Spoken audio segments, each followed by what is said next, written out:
سامعین حضرات السلام علیکم دوستو، کیسے ہیں آپ؟ ہم امید کرتے ہیں کہ آپ سب خیریت سے ہوں گے اور ہم بھی خدا کے فضل کرم سے سب خیریت سے ہیں۔ دوستو، جیسا کہ ہم نے اس سے اگلی ویڈیو میں بتایا تھا کہ حضور پاک صلی اللہ علیہ وسلم کے مقابلے میں بنو امیہ کا خاندان ہی آتا رہا، اور جن میں شامل ہیں ابو سفیان اور حضرت امیر معاویہ، یہ ان میں شامل ہیں، یہی ان کے مد مقابل آتے رہے۔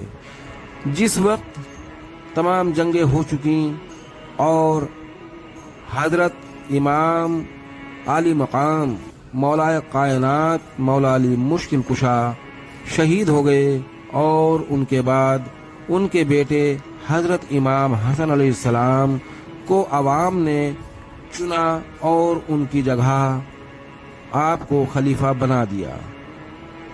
امیر شام کو یہ قطعی گوارا نہ ہوا اور جنگ کی تیاری کی۔ تب مولا امام حسن علیہ السلام نے صلح کی اور اپنی کچھ شرطیں رکھیں۔ ان میں شرطیں تو بہت ہیں، مگر جو ان میں ایک شرط ہے اور بہت ہی معنی رکھتی ہے، وہ شرط یہ ہے کہ حضرت امام حسن علیہ السلام نے یہ شرط رکھی تھی کہ میرے بابا علی کو جو گالی دی جاتی ہے ممبروں سے، معاویہ یہ وعدہ کرو کہ آج کے بعد میرے بابا علی کو ممبروں سے گالی نہیں دی جائے گی۔ امیر شام نے یہ وعدہ کیا کہ تمہارے بابا کو آج کے بعد گالی نہیں دی جائے گی۔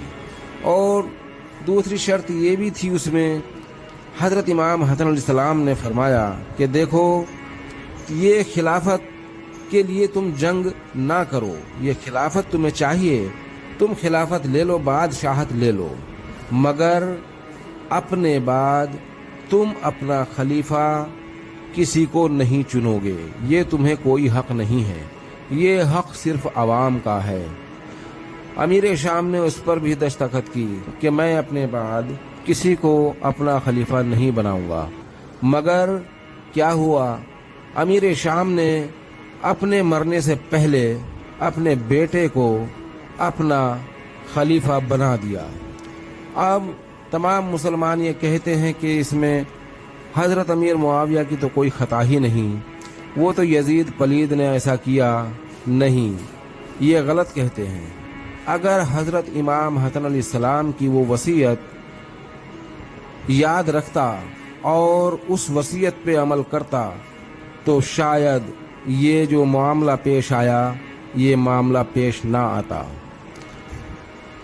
امیر شام نے اپنے بیٹے کو خلیفہ بنایا اپنے جیتے جی، اور جب کچھ مسلمانوں نے، تمام صحاباؤں نے، جو صحابی رسول ہیں، عاشق ہیں، مولا کائنات مولا علی مشکل کشا کو اپنا مولا بھی مانتے ہیں، وہ انہوں نے کہا کہ تم نے اپنا خلیفہ اپنے سامنے کیسے بنا دیا؟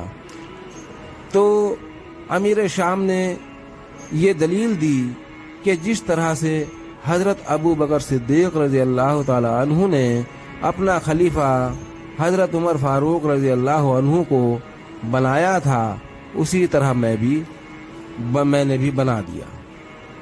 بہرحال یہ ہوا اس کا انجام کہ یزید کو اس نے خلیفہ بنا دیا، اور یزید تو پلید تھا، اس کے دماغ میں جو خرافات بھری ہوئی تھی وہ تو اہل بیت سے بدلے کی خرافات بھری ہوئی تھی، اسی لیے اس نے خلیفہ بنتے ہی اور اہل بیت پہ اس نے اپنی سختی،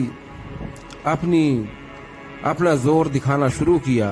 یعنی مدینے میں خود امیر شام آئے اور کہا کہ میں نے اپنے بیٹے کو اپنا خلیفہ بنا دیا ہے، اب تم سب لوگ یزید کے ہاتھ پر بیعت کرو۔